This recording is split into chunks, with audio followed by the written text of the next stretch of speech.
మహాగణాధిపతయే నమః. ఓం గురుభ్యో నమః. ఓం శ్రీమాత్రే నమః.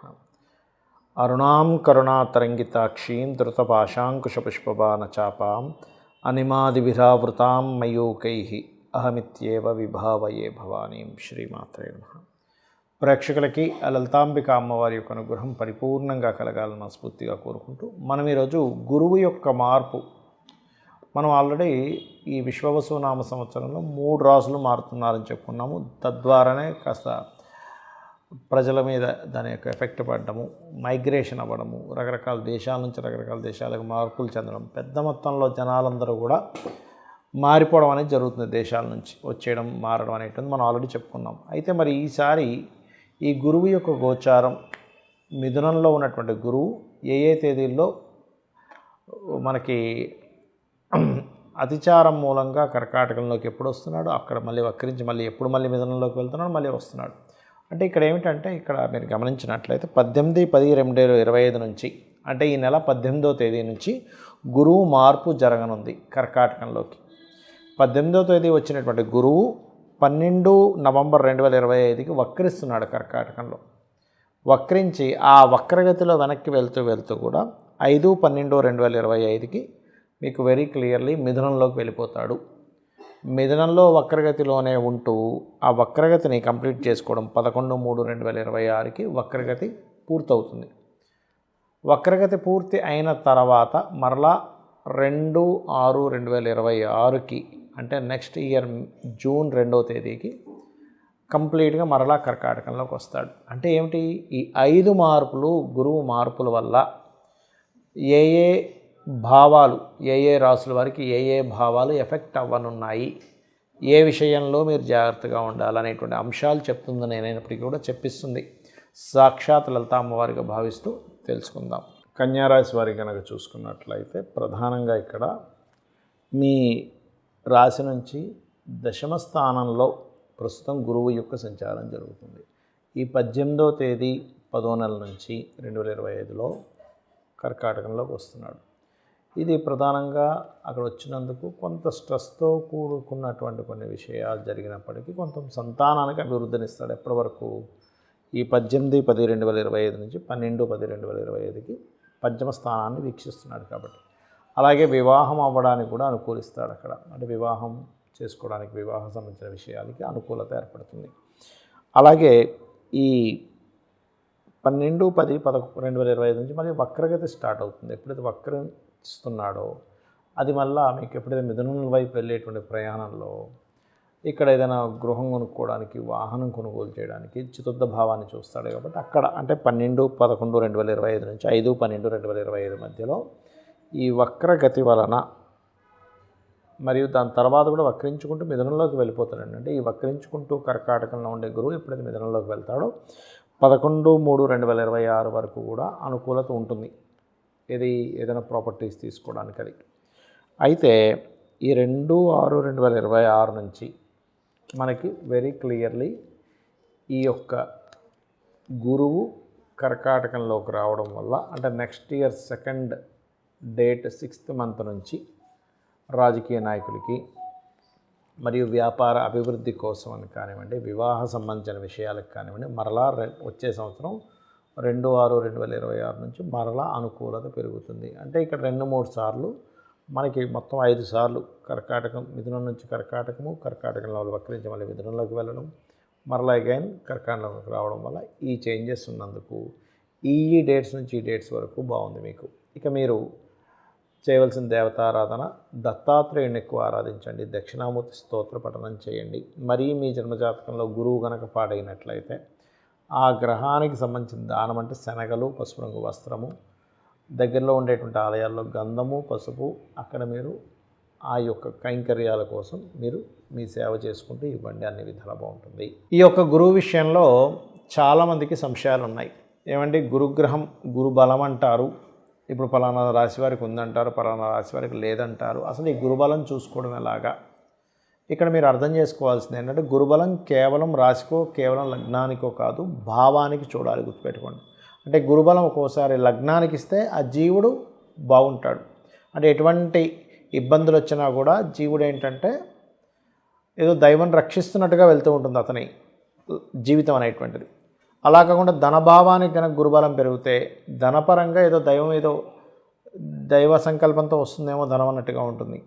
3వ స్థానానికి కనుక గురుబలం వచ్చినప్పుడు అగ్రిమెంట్స్ చేసుకుంటుండాలి ఎవరైనా కానీ, గుర్తుపెట్టుకోండి.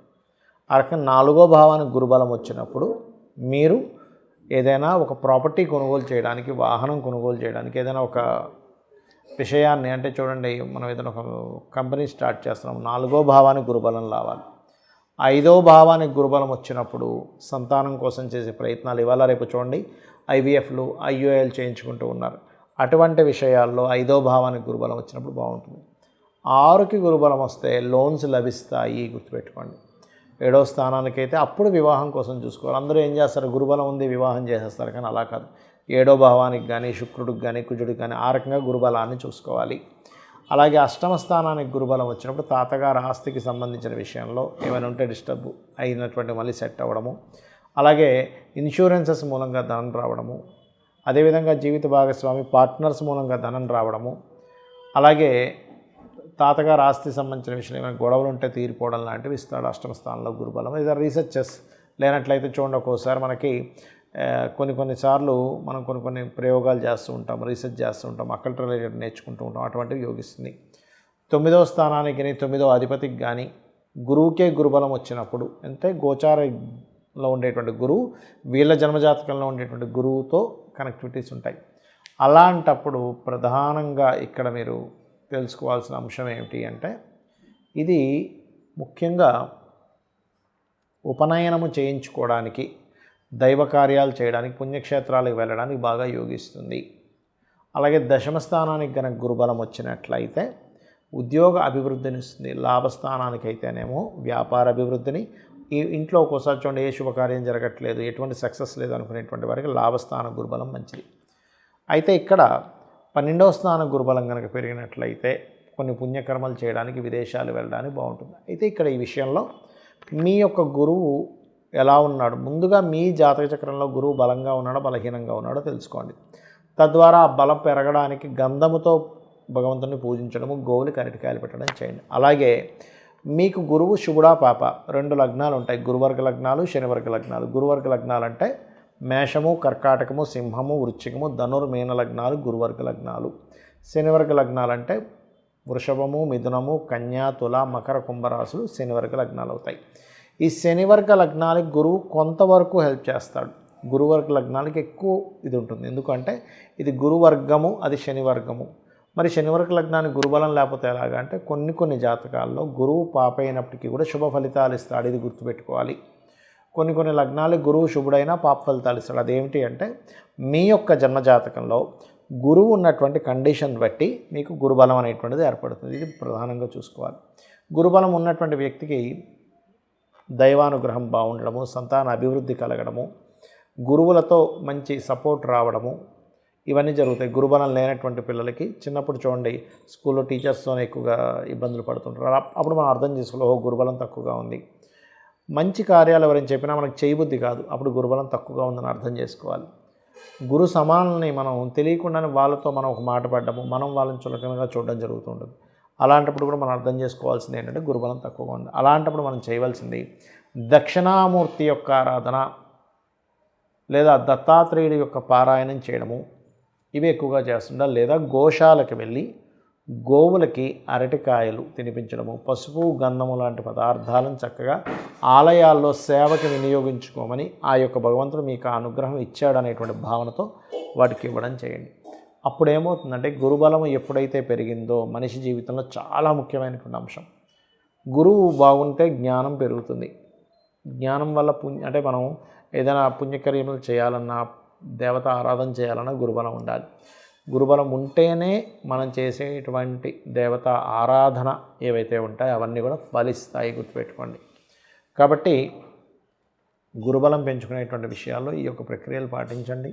పసుపు రంగు వస్త్రం దానంగా ఇవ్వండి మీ గురువు కనుక బాగున్నట్లయితే, లేదా శనగలు దానంగా ఇవ్వండి, గోవులకి తినిపించండి, గురుగ్రహం దగ్గర దీపారాధన చేయండి. కొన్ని జాతకాల్లో గురువు నీచపడ్డం కానీ పాపగ్రహాలతో కానీ ఉన్నప్పుడు అప్పుడు ఇంకొంచెం దాన్ని చాలామంది తెలియక గురువు బాగాలేడు కదండి అందుకే కనకపుష్యరాగం పెట్టేసుకుని అంటారు. అలా పెట్టుకోకూడదు. గురువు బాగుంటేనే పెట్టుకోవాలి.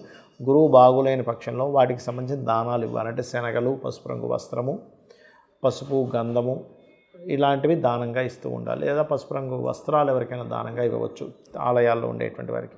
తద్వారా మీకు గురువు ఇచ్చేటువంటి నెగటివ్ రిజల్ట్స్ తగ్గుతాయి, పాజిటివ్ రిజల్ట్స్ అనేటువంటివి పెరుగుతాయి. గుర్తుపెట్టుకోండి. ఇలా చేయండి, అన్ని విధాలా మీకు బాగుంటుంది. శ్రీమాత్రే నమః.